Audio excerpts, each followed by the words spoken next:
فاتح الارواح المؤمنین والمؤمنات بسم اللہ الرحمن الرحیم الحمد للہ رب العالمین الرحمن الرحیم مالک یوم الدین ایاک نعبد و ایاک نستعین اہدنا الصراط المستقیم صراط الذین انعمت علیہم غیر المغضوب علیہم ولا الضالین ان اللہ وملائکتہ یصلون علی النبی یا ایہا الذین آمنوا صلوا علیہ وسلموا تسلیما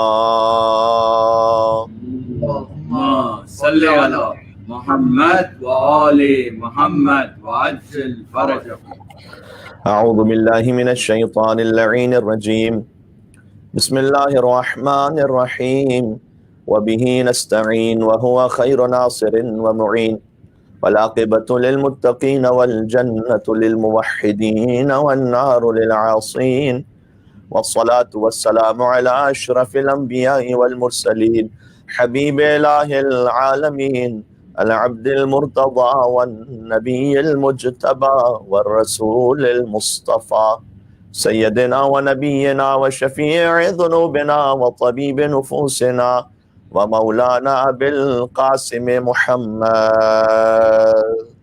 اللهم صل على محمد وآل محمد وعجل فرجهم وعلى آله الطيبين الطاهرين المعصومين المظلومين سيما بقية الله في الأرضين وحجته على العالمين الذين أذهب الله عنهم الرجس وطهرهم تطهيرا اللهم صل على محمد وآل محمد وعجل فرجهم رحمة الله على محبيهم واللعنة الدائمة على أعدائهم أجمعين شب شہادت مولا ابو الحسن علی بن الحسین زین العابدین علیہ الصلوۃ والسلام ہے۔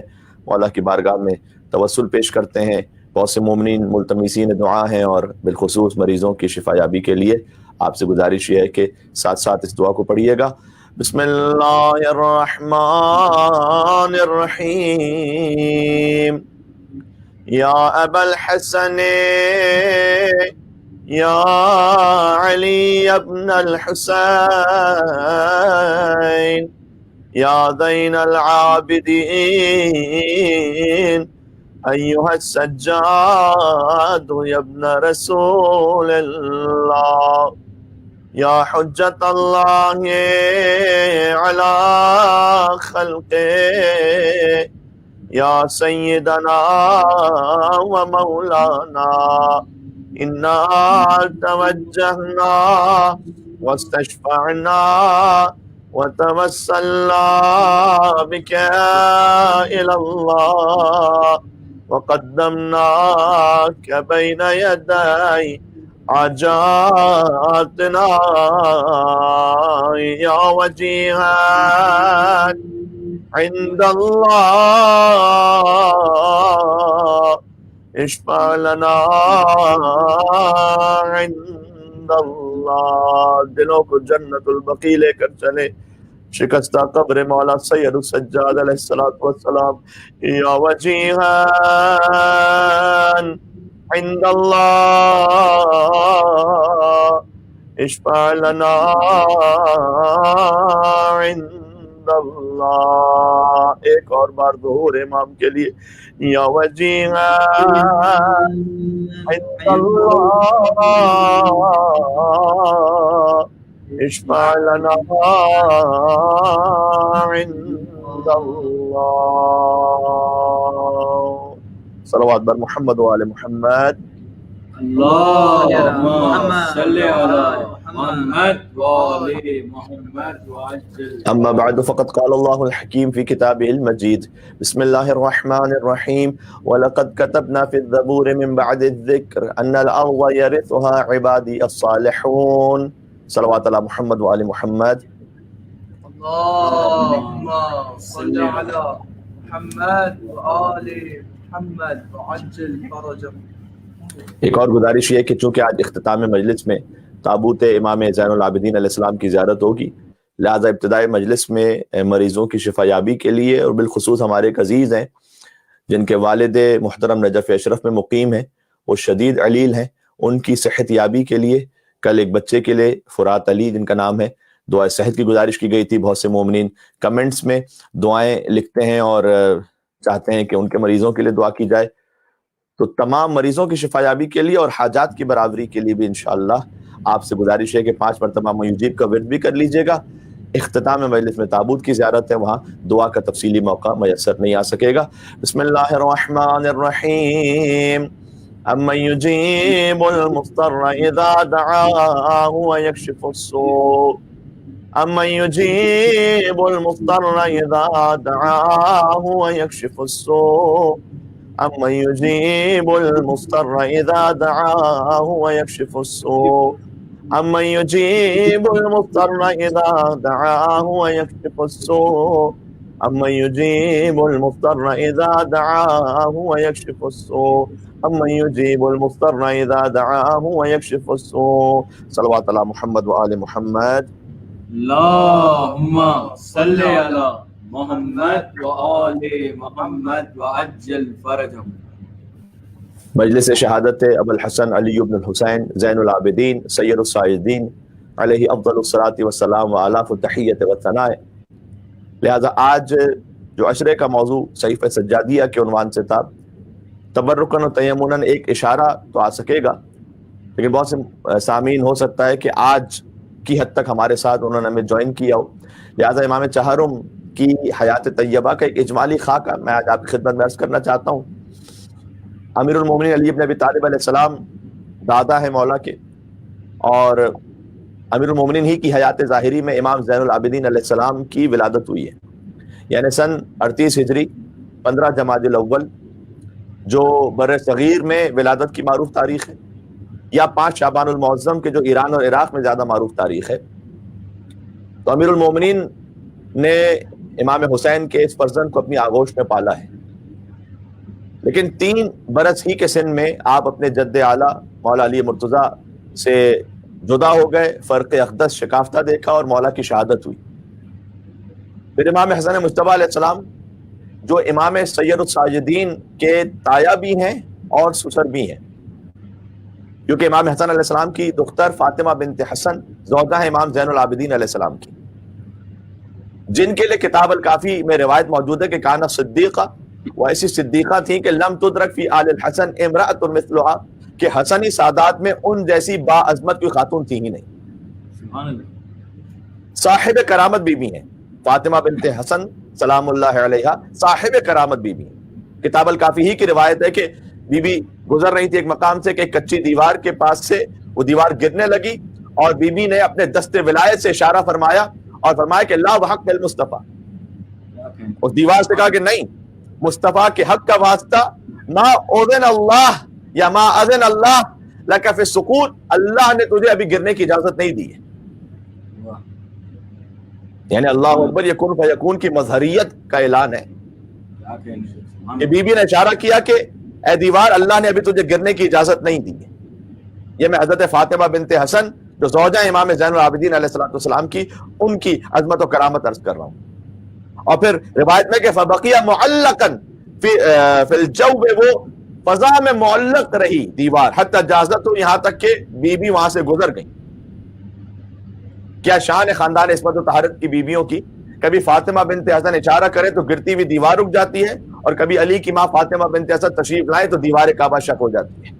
نعرہ حیدری علی پر محمد والے محمد صلوات. اللہم صلی علی محمد و آل محمد.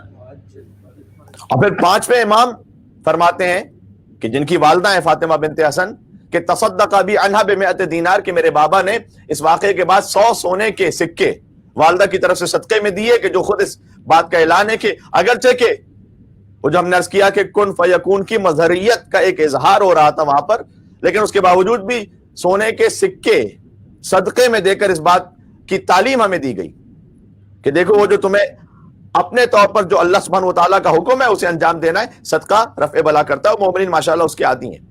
اچھا, یہیں سے ایک سوال کا جواب بھی مل جاتا ہے کہ اللہ عز و جل نے امامت کو نسل امام حسین میں کیوں رکھا. یہ ایک بڑا سوال ہے, حتیٰ یہ کہ ایک اعتراض کی صورت میں بھی پیش کیا جاتا ہے کہ شیعہ نسل امام حسین علیہ السلام سے تو امام مانتے ہیں, لیکن نسل حسن سے امام نہیں مانتے. تو روایات میں آیا ہے کہ کربلا کی قربانی کا خاص فضل تھا امام حسین علیہ السلام پر، اور خود امالی شیخ توسی میں یہ حدیث موجود ہے کہ ان اللہ تعالی عوض الحسین من قتل، اللہ عز و جل نے امام حسین علیہ السلام کو ان کی شہادت کے عوض کچھ خاص مقامات عطا کیے کہ انجال الامامت فی ذریت، ان میں سے ایک مقام یہ تھا کہ اللہ عز و جل نے امامت کو نسل امام حسین علیہ السلام میں رکھا ہے، والشفاء فی تربت، اور اللہ عز و جل نے تربت حسین میں شفا کو رکھا ہے، واجابت الدعاء عند قبر، اور اللہ عز و جل نے دعا کی قبولیت کو امام حسین علیہ السلام کی قبر مطہر کے پاس رکھا ہے، ولا تعد ایام زائرہ جائعا وراجعا من عمرہ، اور امام حسین علیہ السلام کے ظاہر کا یہ مقام رکھا ہے کہ جب وہ جاتا ہے زیارت کے لیے اور پلٹ کر واپس آتا ہے تو اتنے ایام اس کی عمر میں شماری نہیں ہوتے۔ یہ خاص مقام ہے کہ جو اللہ عز و جل نے عطا فرمایا۔ تو آپ غور فرمائیے گا کہ یہ خاص فضل ابا عبداللہ الحسین علیہ السلام کو حاصل ہے کہ ان کی نسل میں امامت ہے، لیکن اس کا ایک جواب یہ بھی ہے کہ جو اعتراض اگر کیا جائے کہ بھئی نسل امام حسن علیہ السلام میں امامت کیوں نہیں آگے بڑھی، تو امام حسین کے فرزند علی بن الحسین، ان کا ازدواج ہوا ہے مولا حسن مجتبی علیہ السلام کی دختر فاطمہ بنت حسن سلام اللہ علیہ کے ساتھ، تو نہ آل حسین میں کوئی سجاد جیسا تھا اور نہ آل حسن میں کوئی فاطمہ بنت حسن جیسی خاتون تھی۔ سبحان اللہ سبحان اللہ۔ تو آل حسین میں بھی مولا سید سجاد ایک انفرادی حیثیت رکھتے ہیں، آل حسن میں بی بی فاطمہ بنت حسن ایک خاص مقام رکھتی ہیں، تو یہ نورانی ازدواج کا نتیجہ ہے امام محمد باقر علیہ السلام۔ تو غور فرمائیے گا کہ امام باقر علیہ السلام تک پہنچتے پہنچتے نور حسن اور نور حسین دوبارہ مل جاتا ہے امامت میں، یعنی فرزند امام زین العابدین علیہ السلام ابا جعفر محمد ابن علی الباقر علیہ السلام کے وجود اطہر میں نور امام حسن بھی ہے، نور امام حسین بھی ہے۔ گویا کہا جا سکتا ہے کہ امام زین العابدین کے بعد جو نسل امامت آگے بڑھی ہے وہ حسنی نور بھی ہے اور حسینی خون بھی ہے۔ سبحان اللہ سبحان اللہ۔ لہذا مولا کا ایک لقب، خود امام زین العابدین علیہ السلام کا ایک لقب آدم آل محمد بھی ہے۔ یہ بعض مومنین بھی اس سے واقف نہیں کہ آدم آل محمد خاص امام زین العابدین علیہ السلام کو کہا جاتا ہے۔ کیوں کہا جاتا ہے عرض کرتا ہوں، مل کے اور صلوات بھیجیے گا مولا کی ذات اقدس پر۔ اللہم صلی علی محمد وآل محمد وعجل فرجہم۔ اس لیے کہ جب مولا حسین علیہ السلام، غور فرمائیے گا آدم آل محمد کا تعلق کیا، آل محمد کے آدم، اس لیے کہ جب امام حسین علیہ السلام حفاظت اسلام کے لیے کربلا معلیٰ میں تشریف لائے تو کم از کم 72 ساتھی تو انہیں مل گئے تھے، لیکن سید الساجدین علیہ السلام نے اس وقت ذمہ داری سنبھالی ہے جب چند خواتین اور ایک کم سن فرزند کے سوا کوئی تھا ہی نہیں، کوئی نہیں تھا، اور پھر مقصد کو بھی اس طرح بچایا کہ دین بھی رہ جائے اور دین والے بھی رہ جائیں۔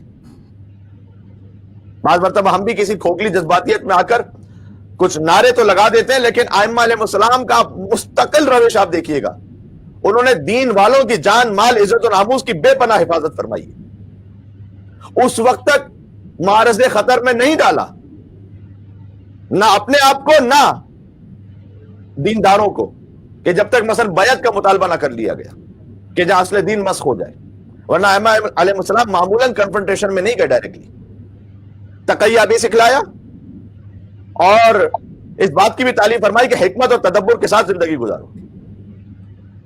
تو امام زین العابدین علیہ السلام، ان کے ساتھ تو فقط چند خواتین، ایک کم سن فرزند امام محمد باقر علیہ السلام، ان کے علاوہ رہ کون گیا تھا؟ تو گویا یزید کا تو منصوبہ یہ تھا کہ نسل آل محمد کو نعوذ باللہ من ذلک ختم کر دیا جائے۔ یہ الگ بات ہے کہ انا اعطیناک الکوثر میں اللہ سبحانہ وتعالیٰ کا وعدہ ہے، ومکروا ومکر اللہ واللہ خیر الماکرین، تم اپنا مکر کرتے ہو، اللہ اپنی تدبیر چلتا ہے اور خدا بہترین تدبیر کرنے والا ہے۔ وہ چاہے تو فرعون کے دربار میں بھی حضرت موسیٰ علیہ السلام کو پال سکتا ہے۔ تو آج دنیا کے گوشے گوشے میں جو نسل رسول ہے اور سادات کرام کا سلسلہ ہے، وہ کرم ہے انہی وجود امام زین العابدین علیہ السلام کا۔ تو آدم علیہ السلام سے بشریت چلی ہے، آل محمد فقط چند تعداد میں رہ گئے تھے، نسل آل محمد گویا کربلا کے بعد پھر سے چلی ہے امام زین العابدین علیہ السلام کے ذریعے سے، لہذا مولا کا لقب ہے آدم آل محمد، سبحان اللہ۔ آل محمد کے آدم۔ یہ صدقہ ہے انہیں محافظ اسلام کے جنہوں نے مصائب بھی برداشت کیے اور پھر اتنی بڑی قوم کو بھی بچایا اور اپنا عظیم مذہب بھی بچایا۔ یہ آج کے لیے درس ہے بہت بڑا۔ اور اب یہ کہنا پڑتا ہے کہ امویت آ کے دیکھے کہ انا اعطینا کل کوثر کہتے کسے ہیں؟ کیا کہنے، سبحان اللہ سبحان اللہ. جن کی نسل میں ایک بھی باقی رہنے کی گنجائش نہیں تھی، ان کی نسل میں آج کتنے ہیں دنیا بھر میں؟ سبحان اللہ. اب اگر امام زین العابدین علیہ السلام کو آدم آل محمد نہ کہا جائے تو کیا کہا جائے؟ بلکہ میں تو عرض کروں گا کہ حضرت آدم علیہ السلام کی نسل طوفان نوح میں تباہ ہو گئی تھی، اور نوح علیہ السلام آدم ثانی قرار پائے، لیکن امام زین العابدین علیہ السلام نے جو نسل چھوڑی اس پر تو کسی طوفان اور سیلاب کا بھی کوئی زور نہ چل سکا. واہ واہ سبحان اللہ سبحان اللہ.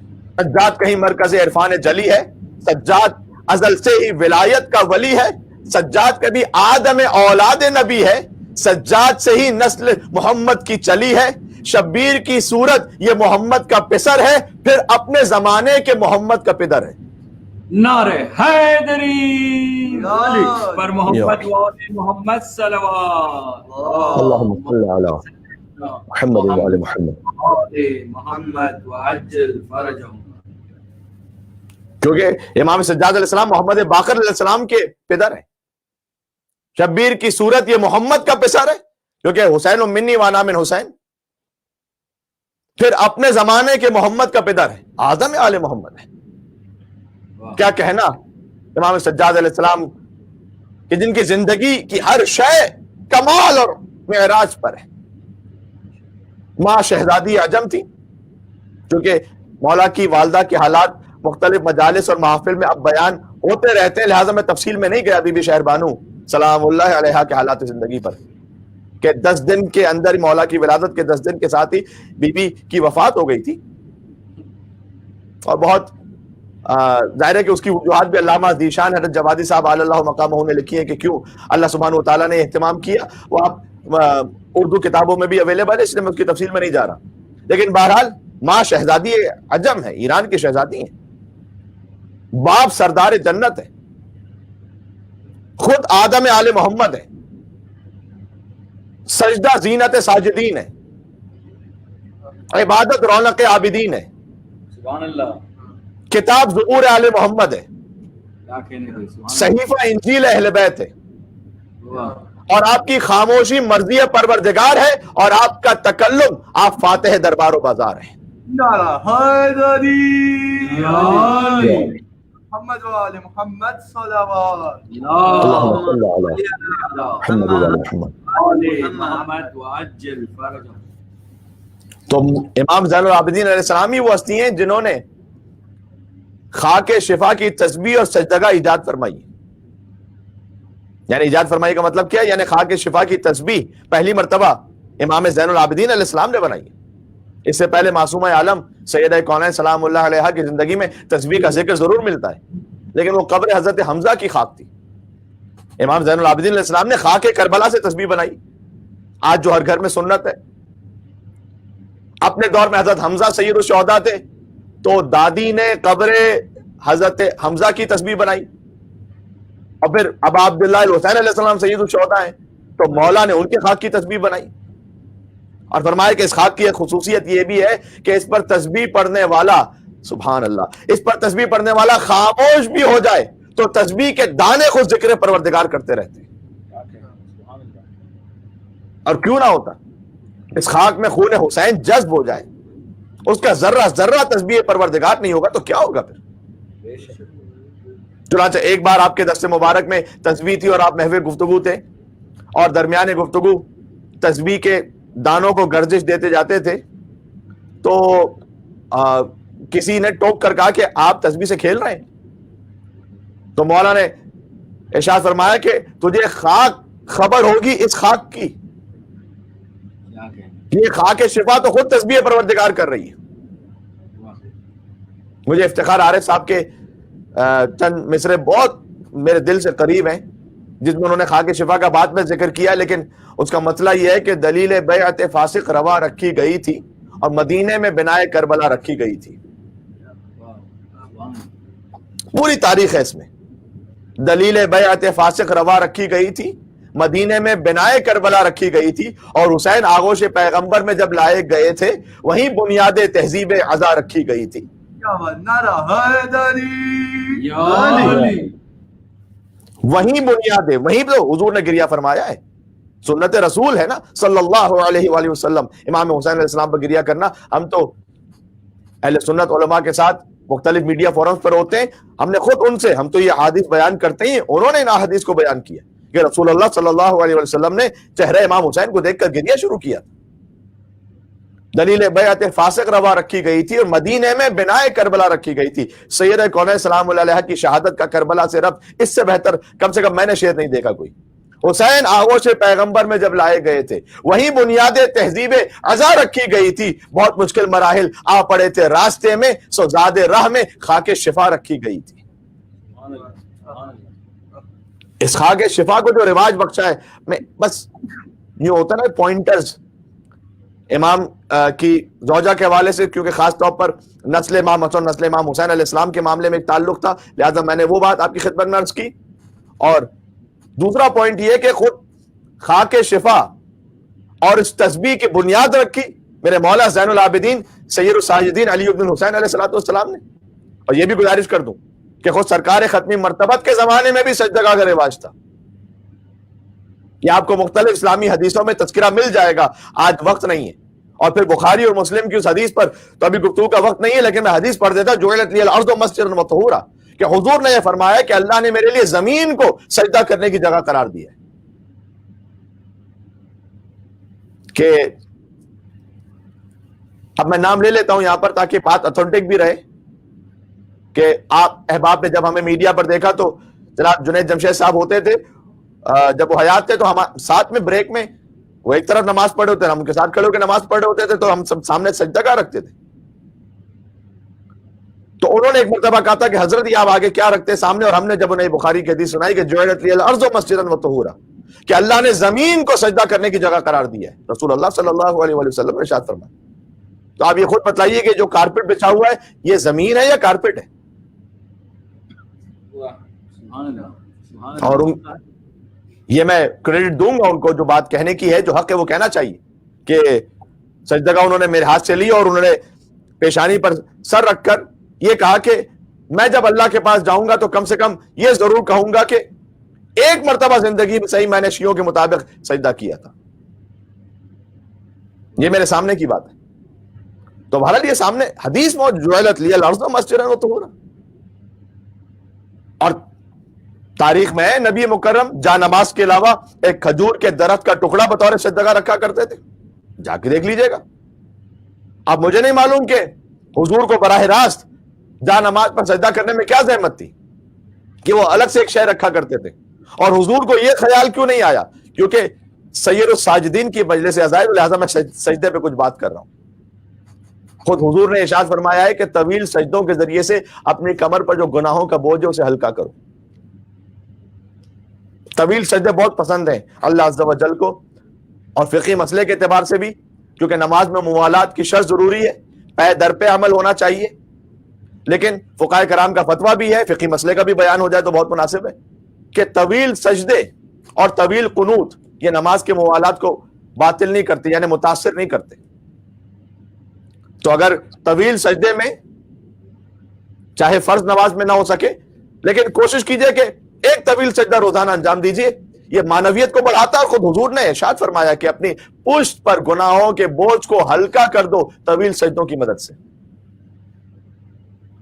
جب کسی نے حضور سے آگے کہا بھی تھا کہ یا رسول اللہ میں جنت میں آپ کے ساتھ رہنا چاہتا ہوں، تو حضور نے کہا تھا کہ روایت کا خلاصہ یہ ہے کہ طویل سجدوں سے میری مدد کرو. یعنی یہ کہ اس کام کے لیے اگر تم چاہتے ہو کہ میرے ساتھ رہو طویل سجدہ کرو. تو ماشاءاللہ یہ میں اس لیے بات عرض کر رہا ہوں، ہمیں نماز پر کہنے کی مجھے یقین ہے کہ جس پلیٹ فارم سے ہماری گفتگو جا رہی ہے وہاں پر الحمدللہ کوئی بھی بے نمازی نہیں ہوگا. لہٰذا میں نماز، فرض نماز کے حوالے سے بات کروں کہ جناب اسے آپ پڑھیے تو آپ پہلے سے پڑھ رہے ہیں ماشاءاللہ سے، ہم تو اس کے بعد کی بات کر رہے ہیں، آپ ماشاءاللہ اگلے مرحلے میں پہنچے ہیں. لہٰذا سید الساجدین علیہ السلام ان کے نام سے مجلس عزائر شب شہادت ہے. تو سجدے پہ ایک بات کہ سجدہ کرنا کس پر ہے، اللہ نے زمین کو میرے لیے سجدہ کرنے کی جگہ قرار دیا. جا کے تاریخوں میں دیکھیے گا کہ حضور جا نماز کے ساتھ ایک کھجور کی لکڑی یا اس کے پتے کا ایک حصہ رکھا کرتے تھے. اب حضور کو یہ خیال کیوں نہیں آیا؟ آج بعض مسلمان جو اعتراض کرتے ہیں کہ بھائی اس طرح تو بت پرستی کا الزام آ جائے گا. اگر حضور جانتے بوجھتے ہوئے الگ شے پر سجدہ کر رہے تھے تو ماننا پڑے گا کہ سجدگاہ پر سجدہ کرنا بدعت نہیں ہے، بلکہ سجدگاہ ہٹا کر سجدہ کرنا بدعت ہے۔ سبحان اللہ سبحان اللہ سبحان اللہ، بے شک ایک منٹ کی سلوات اور بھیجیے گا محمد اور آل محمد پر۔ اللہم صلی علی محمد صلی اللہ علیہ وسلم۔ وعجل فرجهم۔ اور اس وقت کے کسی مشرک نے بھی اعتراض نہیں کیا کہ ہم میں اور آپ میں فرق کیا رہ گیا، کہ ہم بھی ایک بت کے سامنے جھکتے ہیں، آپ بھی ایک شے کے سامنے جھک رہے ہیں۔ کسی مشرک نے یہ نہیں کہا کہ بھئی اگر مشرک ہے تو پھر ہم دونوں ہیں، اور موحد ہے تو ہم دونوں ہیں۔ نہیں، وہ بھی جانتے تھے، وہ جانتے تھے کہ حضور جس شے پر سجدہ کر رہے ہیں اس کو سجدہ نہیں کر رہے، اس پر سجدہ کر رہے ہیں، سجدہ اللہ کو کر رہے ہیں۔ کیا کہنے، سبحان اللہ سبحان سبحان اللہ۔ اللہ، بے شک بے شک بے شک۔ تو یہ اعتراض نہ لے کر آئیے سجدگاہ پر۔ مرسل اعظم سجدہ کرتے رہے، نہ کسی صحابی نے ٹوکا، نہ کسی کافر کو اعتراض ہوا۔ اب یہ خیال آج ہی کہ مسلمان کو کیسے لاحق ہو گیا کہ اس طرح تو بت پرستی کی شکل پیدا ہو جاتی ہے۔ اور آپ یقیناً متوجہ ہے کہ بت پرستی کے معنی بت کو سجدہ کرنے کے ہیں۔ سجدگاہ میں سجدگاہ کو سجدہ نہیں ہوتا، سجدگاہ پر سجدہ ہوتا ہے۔ اگر یہ فرق کل کے کافر کو معلوم تھا تو آج کے بعض مسلمانوں کو کیوں نہیں معلوم؟ واہ، سبحان تو دو ہی باتیں ممکن ہے کہ یا مسلمان تعصب اور تنگ نظری کا شکار ہیں اور افتراق ایجاد کرنا چاہتے ہیں، یا مسلمان اتنا بھولا اور ناواقف ہو گیا ہے کہ اسے بت اور سجدگاہ کا فرق ہی نہیں معلوم، اسے سجدگاہ خاک شفا اور نعوذ باللہ کسی بت کا اسے فرق ہی نہیں پتہ چل رہا۔ حقیقت تو یہ ہے کہ جو ذہن بت پرستی کے سائے میں پرورش پاتا ہے اسے ہر منزل پر بت پرستی اور شرک نظر آتا ہے، اور وہ مسلمان کیا کہنے، اگر کیا بت کہنے۔ پرستوں کے بجائے بت شکن کا پرستار ہو جاتا تو یہ خیال ذہن میں آتا ہی نہیں۔ نعرہ حیدری پر محمد یا والے محمد صلوات۔ اللہم صلی علی وآل محمد وعجل فرجهم۔ وہ اب کیا کیا جائے کہ آج بھی کافر کافر کے نعرے لگتے ہیں، آج تک کافر کافر کے نعرے لگ رہے ہیں۔ اور پاکستان کے معروضی حالات، بہرحال میں جس پلیٹ فارم پہ بات کر رہا ہوں تو لہٰذا وہاں کے مجھے مومنین کا خیال بھی رکھنا ہے، تو میں بہت زیادہ اس بات کو اوپن نہیں کر سکتا، اور کچھ پلیٹ فارم پہ میں بات کر بھی چکا ہوں، لیکن آج بھی کافر کافر کے نعرے لگتے ہیں یا نہیں لگتے؟ میں تو کہتا ہوں ہمیں منظور ہے، تم یزید کی طرح کے مسلمان رہو، ہمیں ابو طالب کی طرح کا کافر رہنے دو۔ سبحان اللہ سبحان اللہ۔ ٹھیک ہے، یہ ہمیں منظور ہے۔ جب حضرت ابو طالب علیہ السلام کفر کے فتوے سے نہیں بچ سکے تو پھر ہم کس قطار اور شمار میں؟ امام حسین علیہ السلام پر قاضی شرح نے نہیں فتویٰ لگایا تھا کیا؟ یہ جو ہمارے لیے فخر کی بات ہے کہ جو فتویٰ امام حسین علیہ السلام پر سن 60 ہجری میں لگا تھا وہ آج ہم پر لگ رہا ہے۔ ٹھیک ہے، ہم آپ کے مقدسات کی توہین نہیں کرتے کہ نقص امن کا کہیں خطرہ نہ ہو جائے، ہم بھی پرامن بقائے باہمی چاہتے ہیں، لیکن مسئلہ یہ بھی تو ہے نا کہ آپ کے مقدسات کی فہرست بھی تو روز بڑھتی چلی جا رہی ہے۔ کیا کہنے، سبحان اللہ سبحان اللہ سبحان اللہ۔ سبحان اللہ سبحان اللہ۔ معاملہ یہ بھی تو ہے نا، ارے بھائی کہیں تو سٹاپ کرو۔ آج سے 30 35 سال 40 سال پہلے انٹیریئر سندھ کے مومنین سے پوچھ لیجئے گا، اگر یزید کے باپ کا کہیں نام لے لیا جاتا تھا اسے کتنی توہین سمجھی جاتی تھی۔ میں 14 سال پرانی بات نہیں کر رہا، 30 40 سال پرانی بات کر رہا ہوں۔ اب آپ مقدسات بڑھاتے بڑھاتے لے آئیے اور پھر ہم سے بھی تقاضا کیجئے کہ ہم بھی احترام رکھیں۔ یعنی اب تو یہ کہ صرف یزید باقی رہ گیا، اس سے اوپر کی تو ساری لائن آپ نے کلیئر کر دی ہے، بلکہ ہلکی ہلکی ڈھولکی تو یزید کے لیے بھی بجنا شروع ہو گئی ہے کہ اس کو بھی برا نہ کہو، چونکہ اللہ غفور و رحیم ہے، اللہ نے معاف کر دیا ہوگا۔ یہ جملے سن رکھے نا آپ نے، اللہ نے معاف کر دیا ہوگا، یزید کو بھی برا نہ کہو۔ تو میں تو کہتا ہوں کہ پھر آپ کو ہمارے یزید پر لعنت بھیجنے سے کیوں تکلیف ہوتی ہے؟ آپ کے کہنے کے مطابق جب اللہ یزید کو معاف کر دے گا تو ہمیں بھی یزید پر لعنت بھیجنے سے معاف کر دے گا۔ نعرہ حیدری پر محمد والے محمد صلوات۔ اللہم صلی علی محمد وآل محمد۔ محمد وعجل فرجهم۔ یعنی یہ میں نہیں کہہ رہا نقل کفر کفر نباشد، یہ تو آپ کہہ رہے ہیں وہ اللہ جو ایسا غفور و رحیم ہے جو یزید جیسے کو بھی معاف کر دے تو ہمیں تو کنفرم معاف کر دے گا. پھر جب ہم یزید اس کے باپ پہ لعنت بھیجے تو ہمیں تو کنفرم معاف کرے گا. جب یزید جیسے کو معاف کرے تو ہمیں کیوں نہیں کرے گا معاف؟ تو آپ کو کیا تکلیف ہو رہی ہے؟ اچھا اگر یہی بات غور کیجیے گا کبھی بھی ابو جہل کے لیے نہیں کہتی کہ ابو جہل کو بھی برا نہ کہو شاید اللہ اسے بھی معاف کر دے. سنا ہے کبھی آپ نے؟ کبھی نہیں سنا ہوگا. ابو لہب کو بھی برا نہ کہو شاید اللہ اسے بھی معاف کر دے. نہیں. عتبہ شیبہ کسی کے لیے نہیں کہتے. یزید کے لیے کہتے ہیں یزید کو برا نہ کہو شاید اللہ نے اس کو معاف کر دیا ہوگا، وہ غفور الرحیم ہے. اس لیے کہ انسان اسی کے حق میں بولتا ہے جس سے اس کی کوئی رشتہ داری ملتی ہے. کیا کہنے سبحان اللہ سبحان اللہ. آج تک وہ رشتہ جڑا ہوا ہے کہ بھائی یزید پہ لعنت نہ بھیجو. آپ کو مبارک ہو اس طرح سے، آپ وہ اس جیسے مسلمان بن جائیے. ہمیں ابو طالب علیہ الصلوۃ والسلام جیسا کافر رہنے دیجیے. آپ کے قول کے مطابق ہمیں فخر ہے اس بات. اور ہم تو جڑے ہیں اہل بیت کے خانوادے سے، اور جڑے اہل بیت کے خانوادے سے اس لیے ہیں جو بنیادی ترین وجہ ہے، اس لیے جڑے ہیں کہ یہاں سے توحید ناب و خالص ملتی ہے. توحید خالص چاہیے در علی ابن ابی طالب علیہ السلام پر آؤ. یہاں تو معرفت توحید کی وہ منزل ہے کہ امام سید سجاد علیہ السلام دعائے ابو حمزہ صومالی میں بارگاہ احدیت میں عرض کرتے ہیں کہ بِکَ عَرَفْتُکَ وَأَنْتَ دَلَلْتَنِی عَلَیک. سبحان اللہ. ممکن نہیں ہے کہ آل محمد کے علاوہ کوئی یہ کہہ سکے. بِکَ عَرَفْتُکَ، پروردگار تیرے ہی ذریعے تیری معرفت حاصل کی ہے. وَأَنْتَ دَلَلْتَنِی عَلَیک، تو نے ہی اپنی جانب میری رہنمائی کی ہے براہ راست بلا فصل. چرند پرند درخت ستارے سیاروں کے ذریعے سے ائمہ علیہ السلام نے نہیں پہچانا اللہ کو. اور ممکن بھی کیسے تھا؟ اس لیے کہ کچھ نہیں تھا اور یہ تھے. پھر آگے امام نے کہا وَلَوْلَا أَنْتَ لَمْ أَدْرِ مَا أَنْتَ، پروردگار اگر تو نہ ہوتا تو میں نہ پہچان سکتا کہ تو کون ہے. یعنی تو نے ہی براہ راست مجھے سمجھایا ہے کہ میں کون ہوں، کہ تو کون ہے. توحید کا ایسا خالص بیان کہاں ملے گا آپ کو؟ امام سجاد علیہ السلام کی دعا سے پڑھ رہا ہوں. اور یہ انداز فقط مولا امام زین العابدین علیہ السلام کا نہیں ہے، بلکہ آل محمد کا مشترک انداز ہے یہ.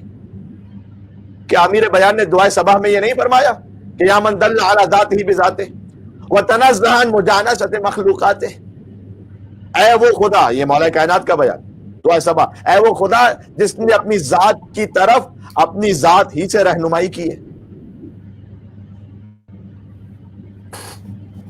اس کی معرفت کا کوئی اور ذریعہ نہیں ہے، خود وہ اپنی معرفت کا ذریعہ ہے. سوائے ائمہ علیہ السلام کے ممکن نہیں کوئی جملے کہہ سکے. یہ توحید خالص لے کر آؤ کہیں پر. حتیٰ انبیاء علیہ السلام کے واقعات میں بھی یہ طریق معرفت نہیں ملتا کہ براہ راست بلا فصل خدا کی معرفت. حضرت آدم اور حضرت ابراہیم علیہ السلام کے واقعات اس بات کی گواہ، وقت نہیں کہ میں تفصیل میں جاؤں. اور اس کی وجہ بہت سامنے کی ہے کہ انبیاء کی تخلیق زمین و آسمان کے بعد ہوئی.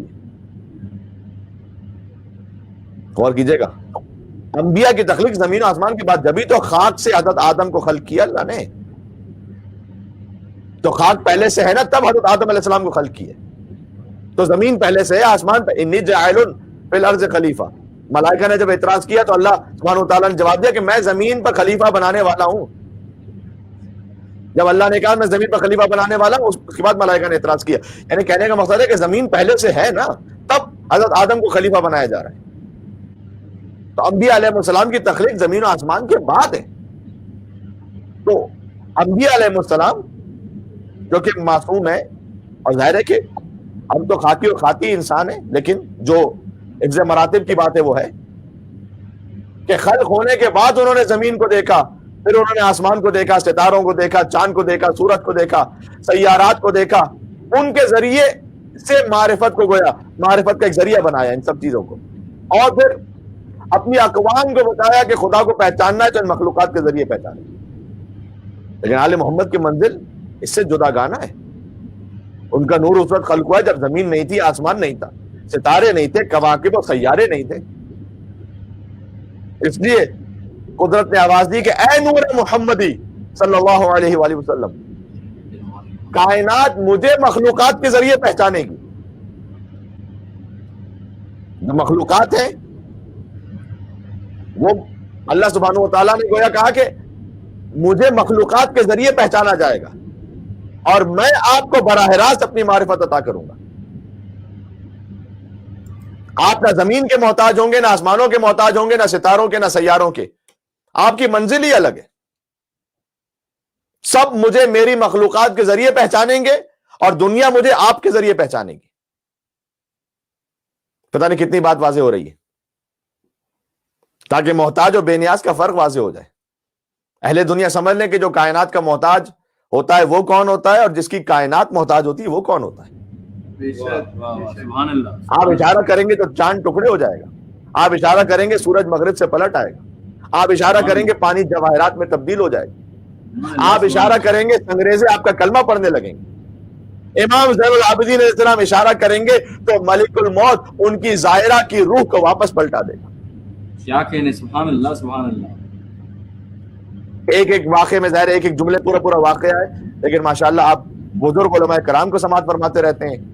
حجت اسلام المسلمین مولانا سید ابو طالب طباطبائی صاحب، حجت اسلام المسلمین استاد محترم مولانا قبلہ کعبہ نادر صادقی صاحب. تو میں تو بالکل ایک چھوٹا سا طالب علم ہوں، میں تو ثواب کے لیے بس کچھ ادھر ادھر سے جملے پڑھ دیتا ہوں، لیکن آپ تو بزرگ علماء کو سنتے رہتے ہیں تو یہ سارے واقعات اور مطالب آپ کے پاس موجود ہے پہلے سے. مسقط کے مومنین سے میں گزارش بالخصوص مخاطب، اس لیے کہ اس پلیٹ فارم سے یہ مجلس رضا ویسے پوری دنیا میں جا رہی ہے، لیکن دربار معصومین اس کے ہوسٹ ہیں. تو ملک الموت امام زین العابدین علیہ السلام کی ظاہرہ کی روح واپس پلٹا دے گا اگر مولا کا اشارہ ہو جائے. کیا کہنے. سبحان اللہ. اسی طریقے سے خود صحیفہ کاملہ جو ہمارا ویسے اشرے کا موضوع ہے، کل سے پھر اس پہ تفصیل سے بات شروع ہوگی انشاءاللہ. امام زین العابدین علیہ السلام کے انداز معرفت کا شاہکار ہے. مطالعہ کیا جائے تو معلوم ہوگا کہ عبد و معبود کا رشتہ کیا ہے. حسن طلب بھی ہے اس میں، حسن قبول بھی ہے. وہ صفات و جلال و جمال کا تذکرہ اور ذات و صفات کی مباحث، معرفت کے دروس، پھر عاقبت کی فکر، خوف خدا، بیان جنت، تذکرہ جہنم، یعنی جو کچھ صحف انبیاء میں ہے اس کا مختصر مجموعہ ہے صحیفہ سجادیہ. سبحان اللہ سبحان اللہ. جبھی تو صاحبان معرفت نے کبھی اسے زبور آل محمد کا اور کبھی انجیل اہل بیت کا، اور یہ واضح کر دیا کہ اگر قرآن دیکھیں زبور آل محمد اور انجیل اہل بیت میں ایک درس پوشیدہ ہے کہ اگر قرآن آخری کتاب نہ ہوتی تو اسے بھی مصحف کا درجہ حاصل ہو جاتا. لیکن عظمت قرآن یہ ہے کہ لا رتب ولا یابس الا فی کتاب مبین وَإِنَّا نَحْنُ نَزَّلْنَا الذِّكْرَ وَإِنَّا لَهُ لَحَافِظُونَ. تو یہ جو قرآن ظاہر ہے کہ کتاب لا ریب اللہ سبحانہ وتعالیٰ کی آخری کتاب ہے، لہٰذا امام سجاد علیہ السلام کی دعاؤں کو مصحف نہیں کہا گیا لیکن صحیفہ سجادیہ کہا گیا، اور متکلم کو مصحف ناطق کہا گیا. تو یہ امام کی زندگی کے احوال میں سے بس چیزہ کچھ نکات ہم نے آپ کے سامنے عرض کیے. اور ذات میں گزارش کروں گا، ظاہر ہے کہ اگر آج حجاب پہ بات نہ ہو تو پھر کب بات ہوگی. ساری زندگی امام سجاد علیہ السلام گریہ فرماتے رہے، الشام کہتے رہے. روایات میں میں اپنی ماؤں بہنوں سے دستبستہ گزارش کر رہا ہوں، روایات میں فقط حجاب پر اصرار نہیں ہے، شدت حجاب پر اصرار ہے. لہذا آپ اپنے حجاب میں جتنا شدت اختیار کر سکتی ہیں تمام فقہی اور شرعی قواعد کا لحاظ رکھتے ہوئے اتنا ہی زیادہ بہتر ہے، باعث ثواب ہے. حجاب فقط چادر پہن لینے کا نام نہیں ہے،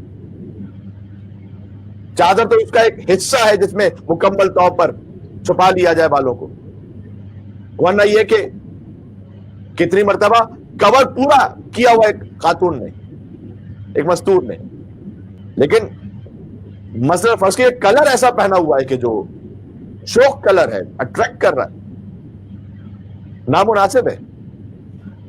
فَيَطْمَعَ الَّذِي فِي قَلْبِهِ مَرَضٌ، یہ ویسٹ نے سکھلایا ہوا ہے نا ہمیں کہ حجاب تو خاتون کی عفت کا مسئلہ نہیں، یہ تو مرد کی نگاہوں کا مسئلہ ہے. مرد اپنی نگاہوں کو ٹھیک کرے. یہ بات صحیح ہے کہ مرد کے اندر ایک خواہش اس قسم کی موجود ہے، لہذا خود قرآن میں ازواج نبی سے مخاطب ہوتے ہوئے کہ آپ سخت حجاب کیجئے. فَيَطْمَعَ الَّذِي فِي قَلْبِهِ مرض، ہوگا کوئی ایسا، اور سنگولر استعمال کیا، مرض ایک شخص، فَيَطْمَعَ الَّذِي فِي قَلْبِهِ مرض، یعنی الذین نہیں کہا، ایک شخص بھی اگر ایسا ہو باہر کہیں کہ جس کے دل میں مرض ہے، آپ اپنی عفت کی حفاظت کیجئے. اسے اپنی نظر کا اور اپنی خیانت کا حساب دینا ہے اللہ عز و جل کے پاس بلا شک. لیکن اس خاتون محترمہ سے یہ کہا گیا، اور بالخصوص دیکھیں اس کی مثال بڑی سادہ ہے. آپ پیٹرول اسٹیشن پہ جاتے ہیں، وہاں پر ممنوع ہے سگریٹ نوشی کرنا.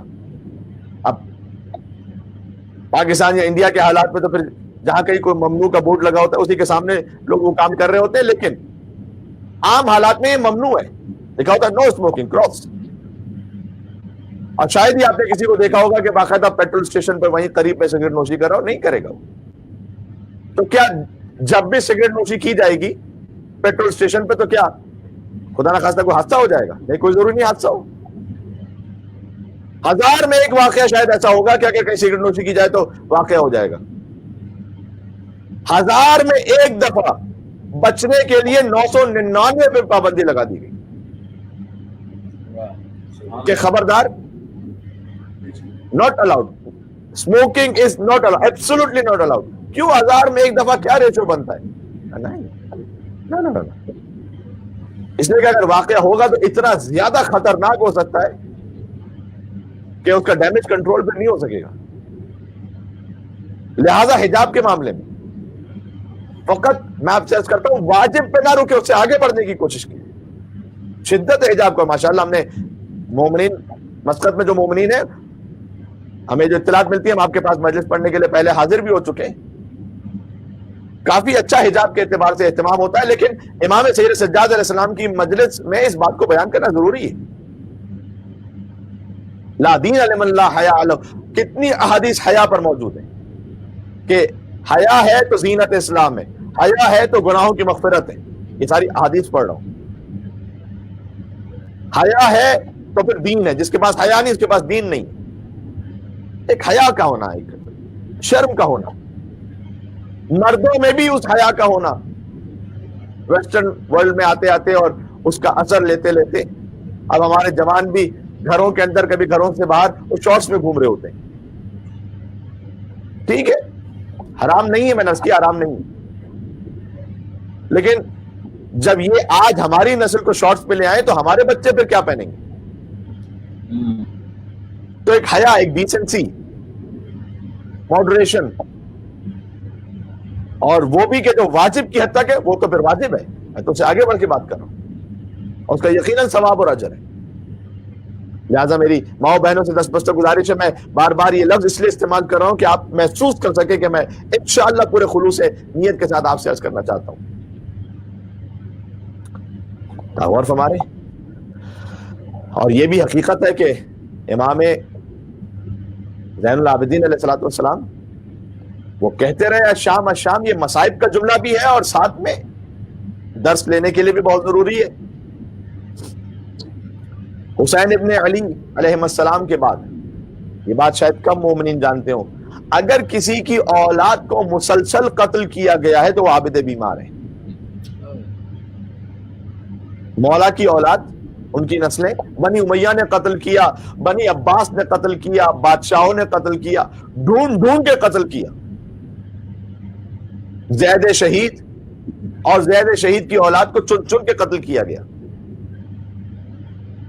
امام زین العابدین علیہ السلام اگرچہ کہ آدم آل محمد ہے، ابھی ہم نے عرض کیا، لیکن اس کے باوجود بھی ان کی نسلوں میں بہت شہادت ہیں. تاریخ ائمہ گواہ ہے کہ آپ کی نسل میں جتنے شہید گزرے کسی امام کی نسل میں اتنے شہید نہیں گزرے. کربلا کی یاد سید الساجدین سے باقی رہی. دنیا یہ سمجھی کہ کربلا کے بعد اکیلا بچا ہے، مگر دنیا کو کیا معلوم تھا کہ اس تنہا سے بھی جب بدلہ لیا جائے گا تو لشکر کے لشکر دوڑیں گے. کبھی خراسان، کبھی بصرہ، کبھی اہواز، کبھی بغداد، کبھی مدائن، کبھی نیشا پور، ڈھونڈتے رہے امام زین العابدین کی اولاد کہاں کہاں ہے، جہاں جس شہر میں میری قتل کیا گیا، زیدی سادات کہاں کہاں ہیں، چن چن کے مارا گیا. یہاں تک کہ مظلومیت کا وہ دور بھی آیا کہ مولا عابد بیمار علیہ الصلوۃ والسلام کی اولاد تقیے کی وجہ سے اپنا تعارف نہیں کروا پاتی. یہ میں اس لیے بھی عرض کر رہا ہوں کہ میری مائیں بہنیں سنیں کن سختیوں کے ساتھ دین ہم تک پہنچا ہے. آج ہمارے لیے ایک بنیادی حجاب کرنا مشکل ہو گیا ہے، اور حجاب میں جس طرح سے جب باہر جائیں نامحرم کے سامنے ہو، یا گھر میں بھی اگر نامحرم ہے تو جو قدموں کا حجاب وہ بھی واجب ہے. کس ڈریسنگ میں آپ باہر تشریف لے جا رہی ہیں اس کا بھی بہت گہرا تعلق ہے حجاب سے. تو حجاب کا مطلب پھر عرض کر دوں کہ فقط ایک چادر اوڑھ لینا نہیں ہے، وہ مکمل حجاب شرعی جس پر بی بی زینب کبریٰ سلام اللہ علیہا راضی ہے، جس پر مولا عابد بیمار علیہ الصلوۃ والسلام، مولا سید الساجدین علیہ الصلوۃ والسلام راضی ہیں. اتنے قربانیاں دی مولا کی اولاد اور نسلوں نے کہ تقیے کی وجہ سے تعارف نہیں کروا پاتی کہ ہم کس کی نسل سے ہیں. ایک وقت یہ بھی آیا کہ مثلا کہیں ازدواج ہوا، جب اولاد ہوئی تو بچوں کو یہ نہیں معلوم تھا کہ ہمارا باپ سید سجاد کا پوتا ہے. یہ تاریخ میں ہے عزیزان گرامی، میں کیا عرض کروں. اور یہ تاریخ جو کہ کم مومنین تک شدت سے پہنچی، لہٰذا ہم نے مناسب سمجھا کہ اس مجلس میں ایسے بھی بیان کیا جائے، اور میں یہیں سے ربط مسائب دوں گا اس کے. حضرت عیسیٰ ابن زید کے حالات پڑھ لیجیے. زندگی گزاری، حضرت عیسیٰ ابن زید امام زین العابدین علیہ السلام کے پوتے ہیں، زندگی گزاری سقائی کرتے کرتے. کوفہ میں ایک اونٹ لے لیا، پانی سے مشکیں بھر لیں، مشکوں کو اونٹ پر لادا کرتے تھے اور پھر ایک ایک گھر میں پانی پہنچاتے تھے. ایک عام سکا کی طرح زندگی گزاری. پھر جو کچھ ملتا رہا اس سے بچوں کا گزر بسر کرتے رہے، یہاں تک کہ جب ان کی بیٹی بڑی ہو گئی تو کوفے والوں کو نہیں پتا تھا کہ یہ کون ہے. کوفے والوں میں سے ایک شخص نے آ کر ان کی زوجہ سے کہا کہ ہم آپ کی بیٹی سے اپنے بیٹے کا نکاح کرنا چاہتے ہیں. اور وہ تھے کوفہ والے، اور کوفہ والے کا او معنی میں کہ عقیدے کے اعتبار سے کچھ اور تھے، وہ حتیٰ دشمنان اہل بیت میں سے تھے، یعنی یا کم سے کم اہل بیت کو امام کی حد میں نہیں مانتے تھے. ہم آپ کی بیٹی سے اپنے بیٹے کا نکاح چاہتے ہیں. اچھا، زوجہ خوش ہو گئی. شاید بظاہر اس واقعے سے ایسا محسوس ہوتا ہے کہ زوجہ کو بھی نہیں پتا تھا کہ یہ پوتے ہیں امام زین العابدین علیہ السلام کے. اور جب گھر میں تشریف لائے تو زوجہ نے کہا مبارک ہو، ہماری بیٹی کے لیے ایک پیغام آیا ہے. تو پس یہ اپنے حجرے میں گئے اور سجدے میں سر رکھ کر کہنے لگے کہ اے پروردگار، سید سجاد کی پوتی اور کوفے والوں میں بھی آئی جائے، بس مالک میری بچی کا دم نکل جائے. مجھے سمجھ میں نہیں آتا اس میں رونا چاہیے کیا کیفیت کہ باقاعدہ سجدے میں تشریف لے گئے، دعا کرتے رہے عیسیٰ ابن زید کہ پروردگار میں اس وقت حالت تقیہ میں ہوں، بس میری بچی کا دم نکل جائے. میں یہ کیسے ضبط کروں کہ سید سجاد کے خانوادے سے کوئی بی ہو اور وہ کوفے والوں میں بھی آئی جائیں. تو روایت کہتی ہے کہ ابھی سجدے سے سر نہیں اٹھایا تھا کہ باہر آ کر دیکھا تو بچی نے دم توڑ دیا تھا، اور ماں فریاد کرنے لگی تو یہ کہہ کر تسلی دی کہ اللہ کی یہی مرضی تھی. سبحان اللہ. عابد بیمار کے اب میں ایک جملہ عرض کرنے لگا ہوں، پتہ نہیں کتنی بات پہنچے گی. میں کہہ رہا ہوں عابد بیمار کے پوتے برداشت نہ کر سکے کہ کوئی کوفی ان کی بیٹی کو اپنے ازدواج میں مانگے. کیا گزری ہوگی مولا سجاد پر جب یزید کے دربار میں کسی نے سکینہ کو اپنی کنیزی میں مانگا تھا.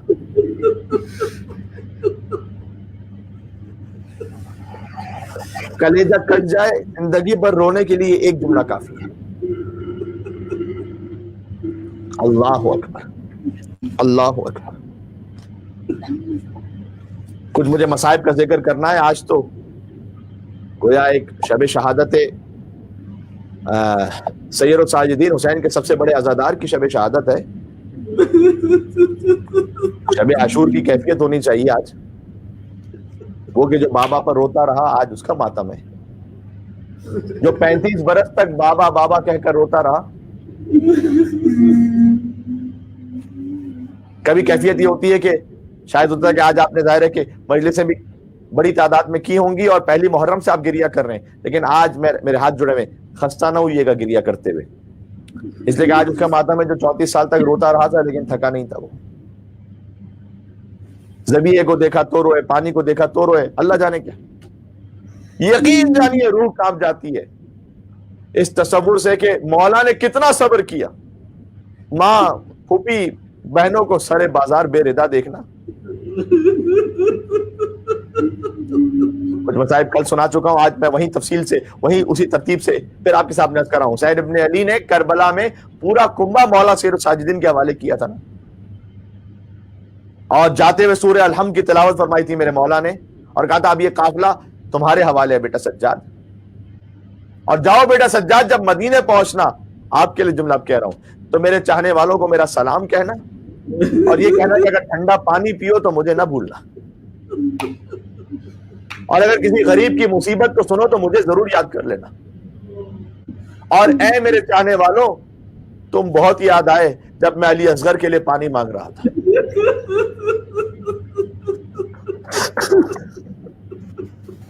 لیتکم فی یوم عاشورا جمیعا تنظرونی کیف استسقی لطفل فابوا ان یرحمونی. مجرئی خلق میں ان آنکھوں سے کیا کیا دیکھا، پر کہیں سبت پیمبر سن آقا دیکھا. ظلم اے مجرئی سجاد نے کیا کیا دیکھا، گھر لٹا قید ہوئے باپ کا لاشا دیکھا. بیڑیاں دیکھی تو پھیلا دیے عابد نے قدم، سر کو نہوڑا جب توق کا حلقہ دیکھا. شام میں لوگ یہ کہتے تھے کہ آج آنکھوں سے بے ردا ہم نے سارے دختر زہرا دیکھا.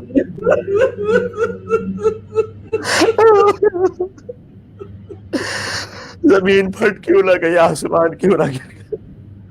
سید الصابرین میرے مولا آپ پر ہمارے ہزاروں سلام ہو مولا، جو ہمارے لیے پڑھنا اور سننا مشکل ہے آپ نے بازار کوبہ اور شام میں کیسے دیکھا مولا.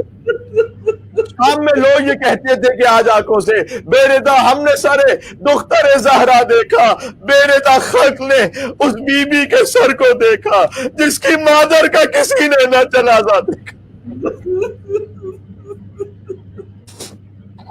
جب مولا دربار میں تھے تو ایک جملہ اتنا سخت ہے لیکن مقتل میں لکھا ہوا ہے، اللہ جانے مصائب کے کیا پہاڑ تھے کہ سید سجاد کی زبان مطہر پر یہ جملہ آ گیا، یا لیت امی لم تلدنی اليوم. کاش کوئی عربی میں سے سمجھ سکے. مولا کہتے ہیں کاش آج کے دن کے لیے میری ماں نے مجھے نہ چنا ہوتا.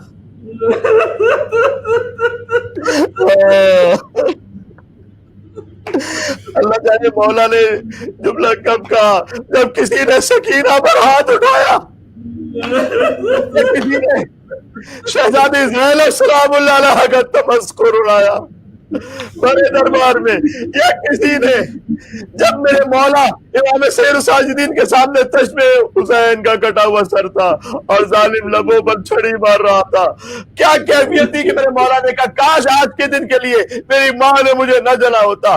شام کے زندان میں اپنی پھول جیسی بہن سکینہ کو دفنایا میرے مولا نے. مولا کے مصائب ہے نا یہ. دیکھیں زندان شام میں زنان شام کو اجازت نہیں تھی کہ کوئی بھی بچی کو دفنانے کے لیے آئے. میرے غریب امام نے قبر کھو دی ہے. شام کے قید خانے میں اپنی بہن کو دفنایا. جملہ کہوں گا کہ باپ نے علی اصغر کو دفن کیا، بیٹے نے سکینہ کو دفن کیا. میں نے مولانا مرحوم منتظر عباس نقوی صاحب سے یہ جملہ سنا تھا. وہ یہ کہتے تھے کہ ذرا سوچو، کچھ باتیں ہوتی ہیں پڑھنے کی لیکن بین السطور سمجھنے کی بھی. سید سجاد نے اپنی خار سکینہ کو دفن کیا، یہ تو ہمیشہ سنتے ہو، لیکن سوچو جس کے ہاتھوں میں ہتکڑیاں ہو اس نے قبر کیسے بنائی ہوگی؟ جس کے گلے میں توق ہو، پیروں میں بیڑیاں، کمر میں لنگر ہو، اس نے قبر کیسے بنائی؟ یا جن ہاتھوں میں ہتکڑیاں تھیں انہی ہتکڑیوں سے کھرچ کھرچ کر زندان میں سکینہ کا لاشا دفنایا. اے حضرت حجت مولا امام زمانہ، آپ ہمارا پرسہ قبول فرمائیے گا. آج کی شب یقیناً آپ جنت البقیع کی شکستہ قبر سید سجاد میں تشریف فرماؤ گے، اور آپ بھی سجاد کی طرح کہہ رہے ہوں گے اشار اشار اشار. دیکھیں امام زمانہ علیہ السلام زیارت ناہیہ میں جو فرماتے ہیں کہ میں آنسو کے بجائے خون کے آنسو روتا ہوں، اور جب کسی عارف نے امام سے ملاقات کی تو مولا نے یہی کہا تھا کہ نہ اکبر کے کلیجے پر خون کے آنسو، نہ حسین کے پامال لاشے پر، نہ عباس کے قدے شانوں پر جو اصل خون کے آنسو تھے. کہ سلام اللہ علیہ دربار. یقیناً امام زمانہ علیہ السلام بھی اپنے جد سید الساجدین اللہ اکبر ان کی قبر مطہر پر بیٹھ کر کے فریاد کر رہے ہوں گے، اے مولا آپ کے جد سید الساجدین. لکھا ہوا ہے تاریخوں میں جب مولا کسی محفل میں بیٹھتے تھے نا امام زین العابدین، تو عبا کو پھیلا کر اپنے پاؤں پر ڈال دیتے تھے. منہال یکایک پہنچا امام کے پاس تو عبا ہٹی ہوئی تھی، تو میں نے دیکھا پاؤں کی ہڈی نظر آ رہی تھی.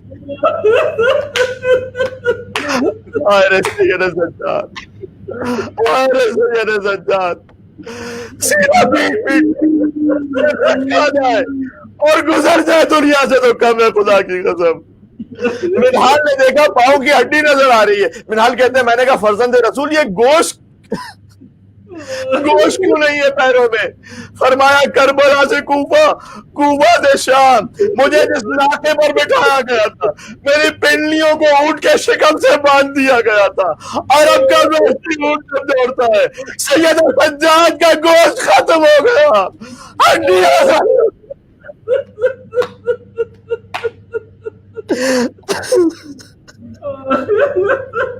جملہ مجھے کہنا ہے بھی. اللہ اکبر اللہ اکبر.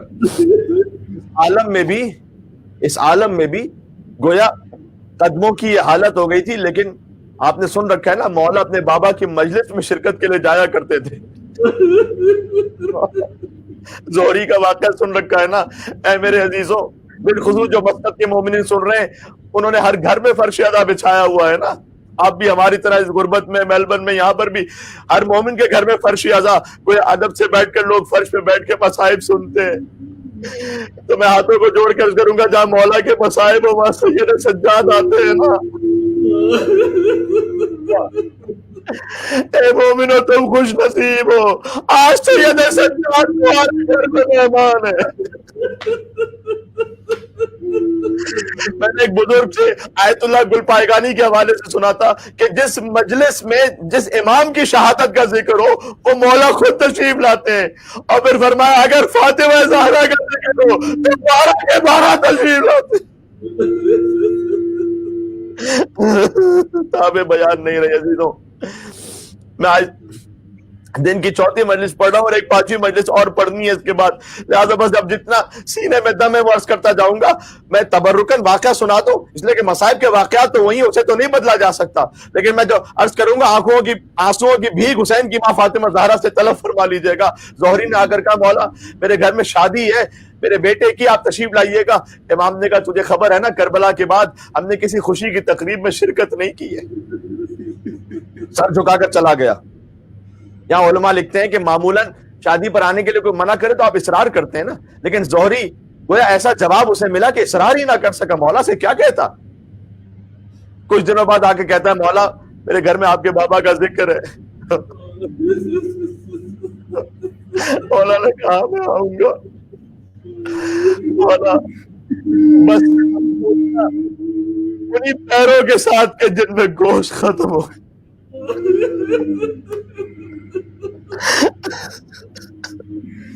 جن میں اللہ جانے کس کیفیت میں کس لباس میں مولا تشریف لے گئے. زہری کے گھر پہ پہنچے، صدر مجلس میں اس نے بٹھایا، مولا تشریف لائے. اور جب خطیب نے ذاکر نے جو بھی مداح تھا وہاں پر اس نے